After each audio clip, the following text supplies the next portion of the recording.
and welcome to the allotment of doom. We've had a bit of a disaster down here. I'll talk you through it and show you what's happened. So I came down yesterday morning with the intention of filling up this bed with compost, which I did do. As you can see, I have filled the bed up. But because I wasn't really staying here very long, I didn't bring my camera equipment down or anything, because I wasn't expecting to have to film anything. But when I got here, I noticed there was something wrong with the brassica cage I've recently put up. Quite a lot was wrong with the brassica cage that I had recently put up.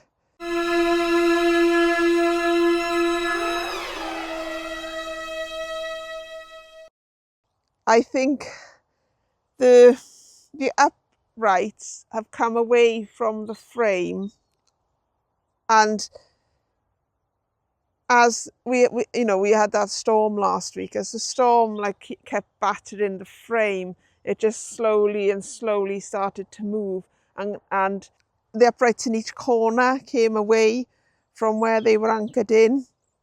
So the uprights in the middle, they're all right, they've stayed in place, but the ones at the end have given in a little bit, and where they're not connected, it's just like the wind has just dragged it over until eventually it was in a bit of a heap.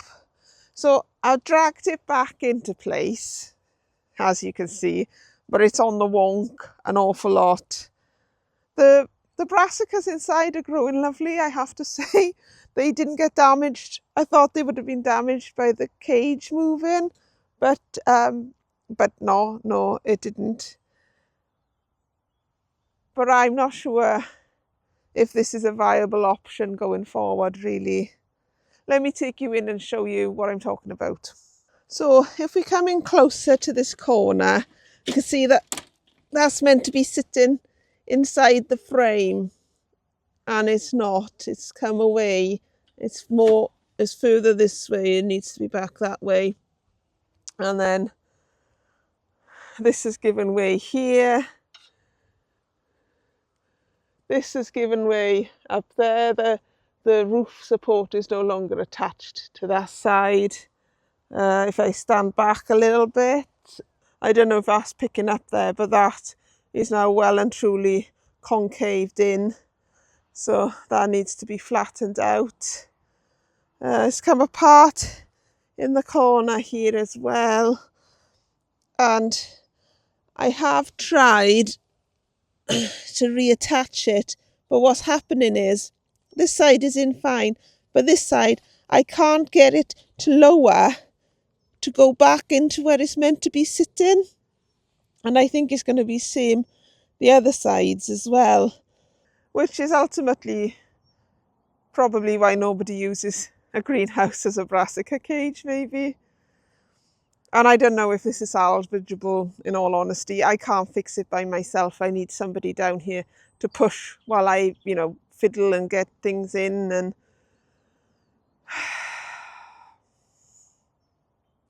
so I might have to think about making a wooden brassica cage, which is fine. I'm quite up for the challenge of that.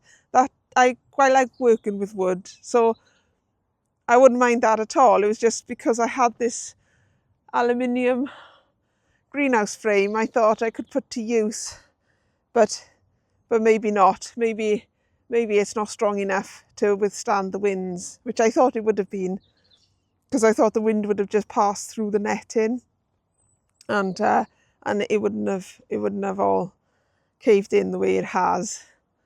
But I suppose at least it's happened now, going into the winter, where I can think about what I'm going to do with it. Oh, I was so angry though. I was so angry. I was angry enough that I felt like kicking it, I was like, oh, because I came down and I was going to get, other jobs done.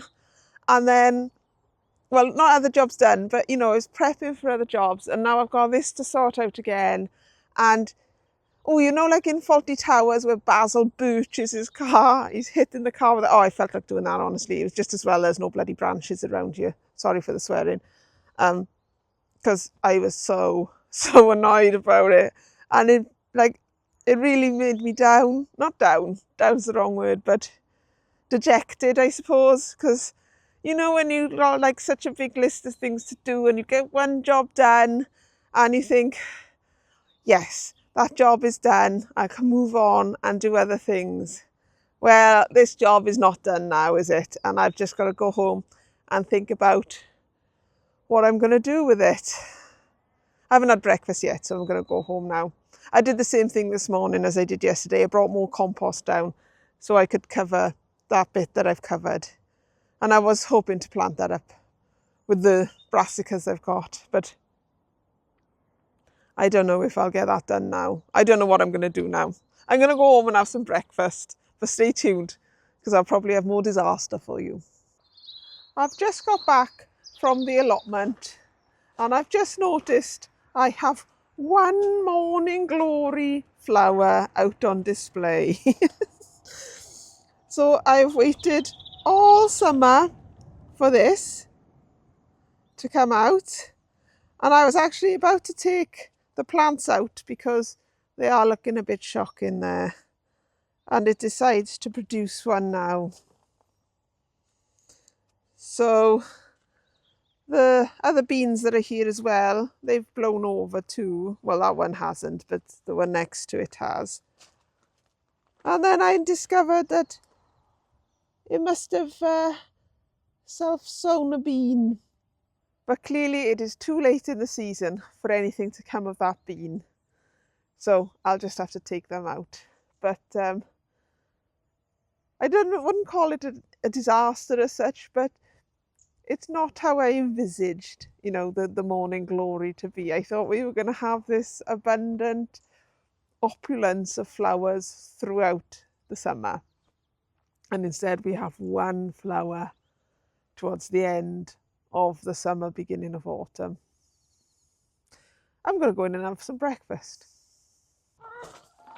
So I have been weighing up the pros and cons while I had breakfast of what my next step is going to be. And I think the best thing is for me to plant as many of these brassicas in these beds here. And I've got one over there as well. Because it's either I plant them out or I pot them on.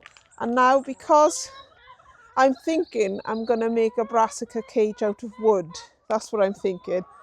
Which might be a few weeks, you know, in the future. So I want these to go in the ground.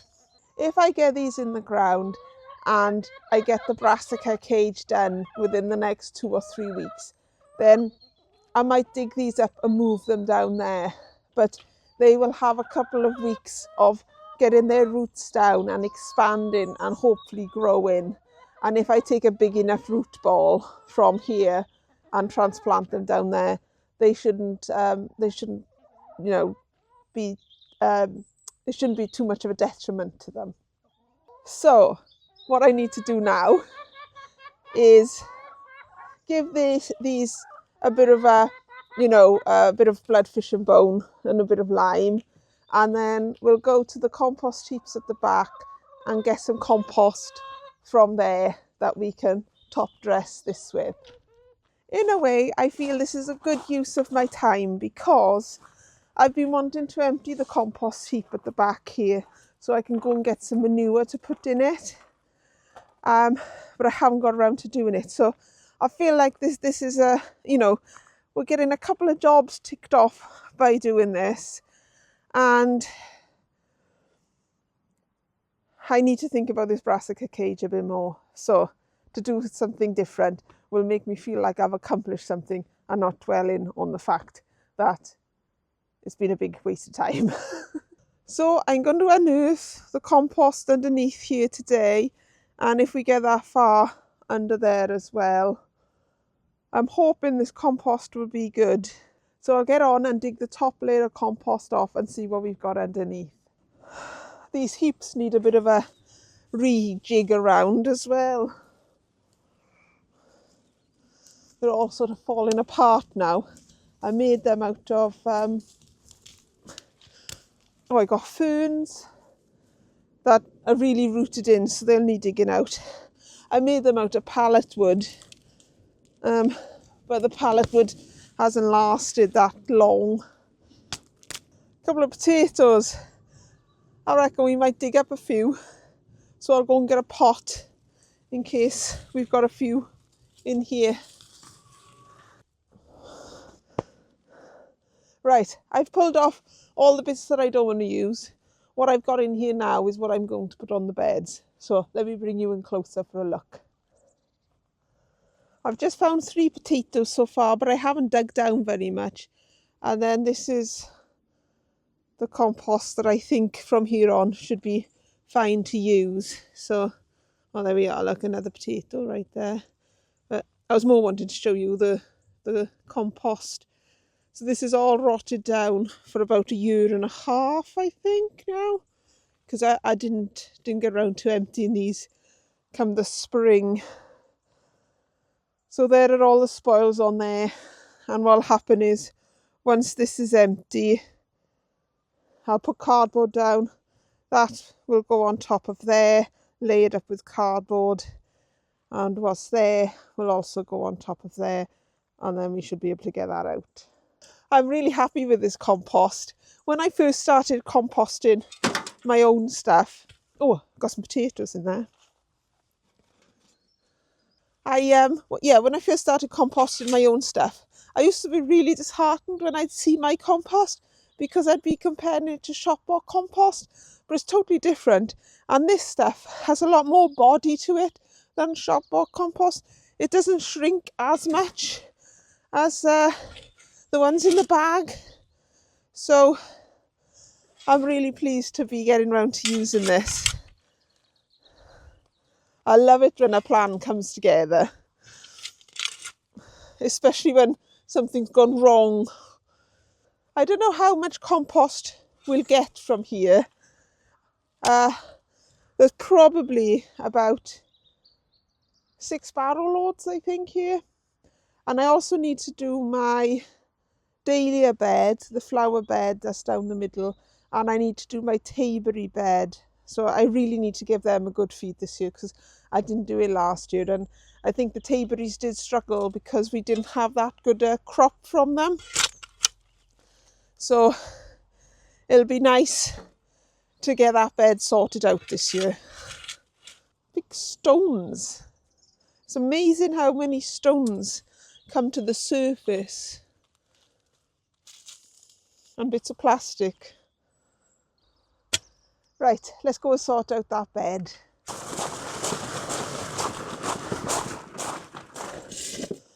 Right, I've got my amendments here. So I'm just going to do a tiny bit of fish blood and bone because there should be enough goodness in the compost I'm putting down. And a little bit of lime.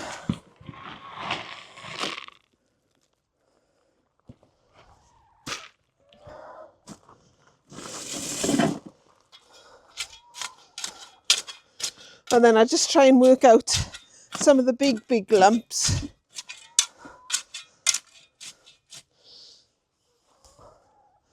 Found a peg there. That'll come in handy for the allotment. And more plastic.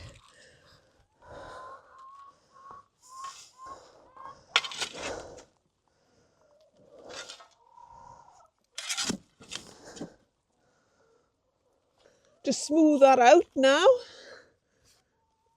Right, that's nicely topped up now. I'll go along and do the rest, and then I'll bring you back when I'm doing the planting.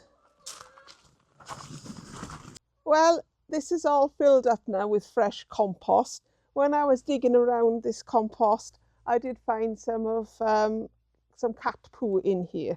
So I'm going to put my gloves on, but also I'll be covering this bed over because I suspect my cat or any other cat around here is using these beds as a litter tray.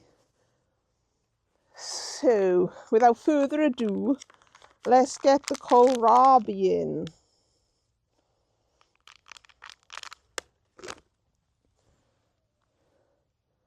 I'm hoping we'll get something from these before Christmas. We should do, they're quite a fast growing crop. But you never know, do you?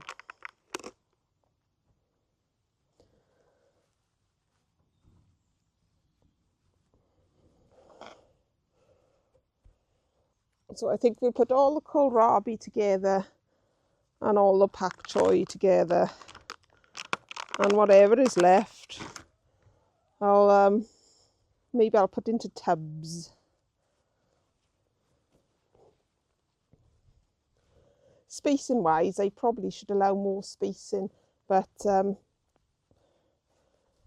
you just get smaller plants if they're too close together, but you should get something. On to the pak choi now. So again, it's either going to be cut and come again, or harvested all in one go, depending on how well they grow, I suppose.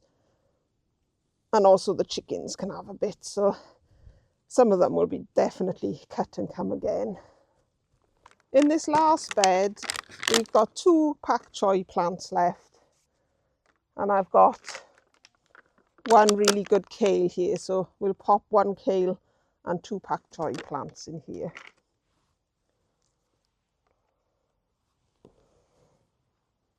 I dropped this pak choi when I took it down to the allotment last week, so I'm surprised it's still doing quite well. Well, that's why it's all looking a bit gnarly and not as good as it should. I'll put that over there, and then if there's anything else left over, it can be popped in this corner here, can it?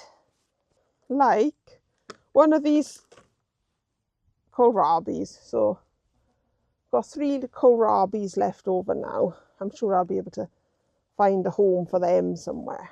I'll give these a water now. Hopefully they'll settle in, and I'll try and find something to cover them with. And hopefully they'll grow well. Pleased to have got that compost heap started as well. The digging of that, you know. Hopefully I'll be able to clear that out pretty soon. And maybe some of the compost can go down to the allotment as well. And that'll be good, wouldn't it? Right, speaking of the allotment, let's pop back down there because I need to do a harvest. And I thought, well, let's have a look at what's growing down there still at this time of year. Back down the plot now, and I'm just about to harvest. So let's have a little look around and see what jobs I've got to do and how the veg is growing. So we won't mention this big job here. Let's just have a look at how the greens are growing in here. And this is encouraging because the door has been off here and a rabbit could potentially have got in and has not. So I'm wondering if, you know, if the rabbit is no longer here or gone into hibernation or something. But anyway, these brassicas seem to not have been molested when they were uncovered, when the cage was moved. So the Swedes are good. The Swedes don't seem to have grown very much, but the cauliflowers in the middle, they've definitely grown. The kale this side has definitely grown. And as I showed you, this pak choi has definitely grown since I planted it last week. And then rhubarb, well, you know, I don't tend to pick it this time of year because I just leave all the goodness die back down into the roots. I've still got this area here to sort out. I was hoping I would have got round to this area by now, but sadly not. And I would like to do it now while the nettles are still clear as to where they are, so I can dig up all the roots. If it dies down and I do it in the winter, I won't get all the nettles out. So I was hoping that I would have got round to doing that fairly soon, but now the brassica cage has put a bit of a crimp in my sail. I shall have to reassess that situation. But let's move on and look at the good stuff. Compost heap. This compost heap is full now. The compost heap next to it that did have the crown prince. If you watched me at the start of the season, you remember I filled it all the way up to the top with fresh manure. So that's all rotted down to there now. And I'm thinking I might bring my garlic bins down. See, these are right eyesore. Look at, my eye. I'll have to move them. But that's on the long list of jobs to do. What was I saying? Yes, I might bring my garlic bin down and put the manure that's rotted down into there to finish its rotting down, and then maybe fill that up with either spoils from around the compost, from around the allotment, or go and get some more fresh manure. I suppose it depends how much manure I get to put in the compost heaps at home. Enough of this manure talk. Blank bed here, which I think is now going to stay blank until I've worked out what I'm doing with these cages.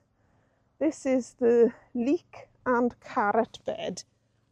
Now, I will warn you, there are a lot of weeds. I can't help it.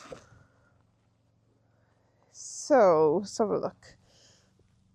I wouldn't expect the carrots to be ready yet because they haven't that long. You know, I only sowed them in July, so they haven't had that much growing. But, you know, there's tiny little carrots there. Hopefully, when I start harvesting these in November, they'll be a bit bigger. And the leeks are looking good. I'm actually going to take some leeks today because I think they are looking good, and they got a bit of rust, but that's all right. I'll just strip off the leaves that have got rust. So I think I'll take a couple of these ones here, and I might leave these ones. These are Musselburgh. I'll leave these to grow on, although some of them are quite thick, aren't they? Not too bad. More leeks than we've had in the last 3 years, so happy with that. And then down from the leek and carrot bed, this is where I had my squashes and beans growing. I think I'm going to have garlic in here. I'm just waiting for these Greek gigantes to die off a bit more, so the beans in there are dry, and then I'll take them down. But I can take that side off and I can plant up around it really. I just really need to go and buy the garlic I'm going to plant in there now. And next to the beans is the morning glory plants, which never really got going as they did get eaten, but they seem to have been left alone now, but they're not going to do much more, so I'll be taking them out fairly soon. Dahlias here, looking gorgeous. Now, isn't this funny? There's that colour there, and there's this colour here, and they are both on the same plant. They actually smell. Wasn't expecting that. Another dahlia plant there, and then my courgette plants that are in the middle, either side. This one is still producing a couple, but it's full of mildew and frost now, and I think they'll need to come out fairly soon. But lovely splashes of antirrhinum, or snapdragon as they're otherwise called, just dotted around the place. So I'm very happy with them. And just as we're going down these flowery bits, the alyssum is really taken over there, and the antirrhinum here, and lupin there. And then I've got sweet peas here, which I meant to harvest and haven't, and now they've probably all fallen into the ground. So I'll need to keep an eye out for them over the winter and see if any sweet peas come through, and dig them up and take them home and grow them on there. I think that's probably the wisest thing to do, unless I just leave them in where they are. Don't know. And the other side, everything was designed to mirror each other really. So the antirrhinum here is looking good. The snapdragon's lovely splash of colour, lupin towards the back. And then again, I can pull out and take out the bamboo canes that are here. Basically, my allotment needs a really good overhaul. It needs trimming, and it just needs a few hours of me to tidy it all up, and then we'll be good again. But it's finding those hours at the moment. Celeriac bed here, it's not looking too bad. I've got a decent sized celeriac growing there. They do double in size from September to November really. So if they grow to this size, I'll be quite happy. At the moment, I've still got a couple of golf ball size ones, so I'm hoping they will grow a bit bigger. This variety down here is Giant Prague, and this variety up here is Monarch, and you can tell the difference because the Monarch is slightly lighter, the leaves are slightly lighter, and actually the monarch looks to me like it's doing better. Not that you can tell because it's all overgrown and weedy, but if I show you that one, that's a giant Prague. And then this one is the monarch. You can see the difference. Honest, Gav. Go back over here now. I'll need to take the netting off here. Bear with. The cauliflowers that I planted up here are really doing well. It would be nice if we were like a month, behind. So this was the start of September, not October, but hopefully they'll produce something. It's funny how some of them are really doing strong and others are quite small, but it's the same with all plants, isn't it? Lots of weeding to do in this bed. Well, lots of weeding to do in all the beds.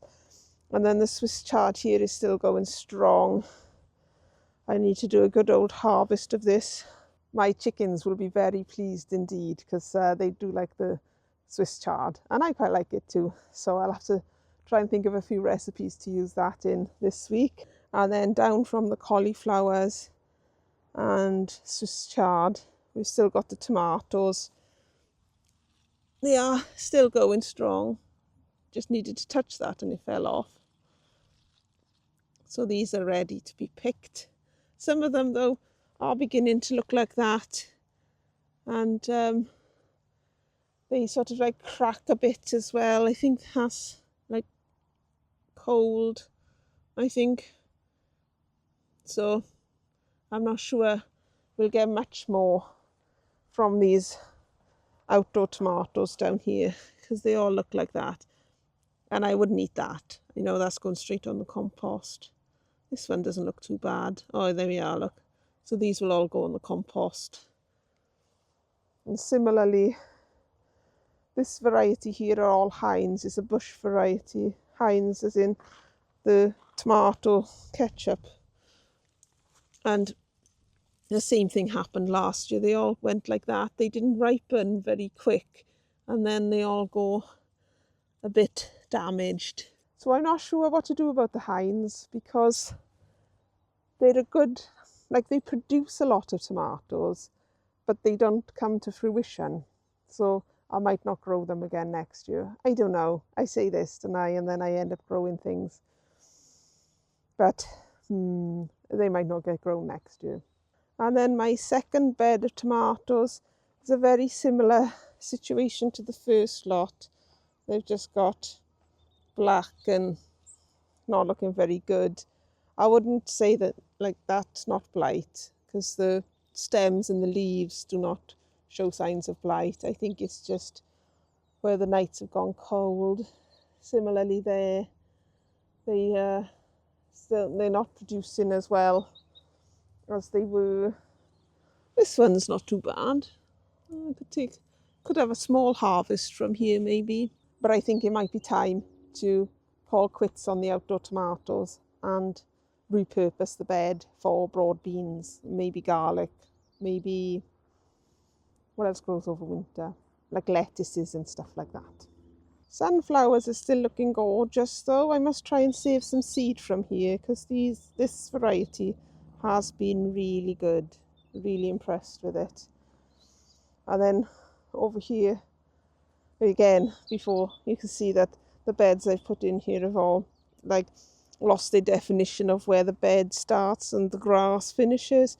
So I really need a few good old days down here to get all that sorted. The red cabbages that I've planted are doing well and I've got a lot of beetroot to harvest. I've got more up here as well. And that looks like it's doing well. Even if we just get a couple of small beetroot for the end of the season, that's better than nothing, isn't it? And then just up from the beetroot is the carrot bed. And this end seems to have more well-grown carrots than the other end. You can't really see, but I'll harvest some carrots later and I'll show you. Got one massive sunflower that's going for it. It's still producing sunflowers, but everything else needs a tidy up. The cabbages in this area are doing well. They're called Brunswick. But for some reason we're missing one in the middle. So I must remember to bring something down there to plant there. And the parsnips are looking good too. So that's what's going on down the plot at the moment.